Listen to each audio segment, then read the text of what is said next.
Welcome to New TV Telugu. హర్యానాలో ప్రధాని నరేంద్ర మోదీ పర్యటన సందర్భంగా చోటు చేసుకున్న ఓ అద్భుతమైన సంఘటన అందరినీ ఆకట్టుకుంది. 14 ఏళ్ల క్రితం మోదీ ప్రధాన మంత్రి కావాలని, ఆయన్ను కలిసిన తర్వాతే పాదరక్షలు ధరిస్తానని శపథం చేసిన ఓ వీర అభిమాని కల నెరవేరింది. ఆ అభిమాని మరెవరూ కాదు, హర్యానాకు చెందిన రాంపాల్ కశ్యప్. మోదీని కలిసేంత వరకు చెప్పులు ధరించనని ప్రతిజ్ఞ చేశారు. అప్పటి నుంచి చెప్పులు లేకుండానే జీవితం గడుపుతూ వచ్చారు. ఎట్టకేలకు ఆ సుదినం రాని వచ్చింది. హర్యానాలో పర్యటించిన ప్రధాని నరేంద్ర మోదీ రాంపాల్ కశ్యప్ ని కలిశారు. ఈ సందర్భంగా జరిగిన సంఘటనలు ప్రతి ఒక్కరిని కదిలించాయి. రాంపాల్ కశ్యప్ను చూడగానే మోదీ ఆప్యాయంగా పలకరించారు.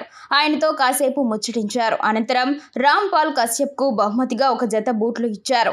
అంతేకాకుండా ఆయన స్వయంగా ఆ బూట్లు తొడగడానికి సహాయం చేశారు. ఆ అపురూప దృశ్యాన్ని చూసిన వారంతా ఆశ్చర్యపోయారు. ప్రధాని మోదీ ఈ సంఘటనకు సంబంధించిన వీడియోను సోషల్ మీడియాలో పంచుకున్నారు.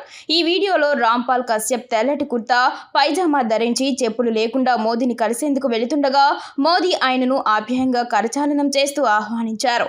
ఎందుకు ఇంతకాలం చెప్పులు ధరించలేదు, మిమ్మల్ని మీరు ఎందుకు ఇబ్బంది పెట్టుకున్నారు అని అడిగారు. దానికి రాంపాల్ కశ్యప్ తాను 14 ఏళ్లుగా చెప్పులు లేకుండానే ఉన్నానని సమాధానమిచ్చారు.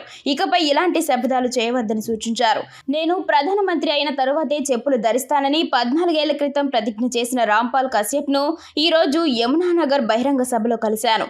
ఇలాంటి వ్యక్తుల ఆప్యాయత, ప్రేమను నేను గౌరవిస్తాను. కానీ ఇలాంటి ప్రమాణాలు చేసే వారందరికీ నేను ఒకటే మనవి చేస్తున్నాను, మీ ప్రేమను నేను గౌరవిస్తాను. దయచేసి సామాజిక సేవ, దేశ నిర్మాణానికి సంబంధించిన పనులపై దృష్టి పెట్టండి అని మోదీ తన సందేశంలో పేర్కొన్నారు. ప్రధాని మోదీ చూపించిన ఈ అభిమానం ఆయనలోని మానవత్వాన్ని మరోసారి చాటి చెప్పింది. ఒక అభిమాని పట్ల ఆయనకున్న ప్రేమ, గౌరవం ప్రతి ఒక్కరిని ఆకట్టుకున్నాయి. సామాజిక మాధ్యమాల్లో ఈ వీడియో వైరల్ అవుతోంది. నెటిజన్లు ప్రధాని మోదీని ప్రశంసలతో ముంచెత్తుతున్నారు.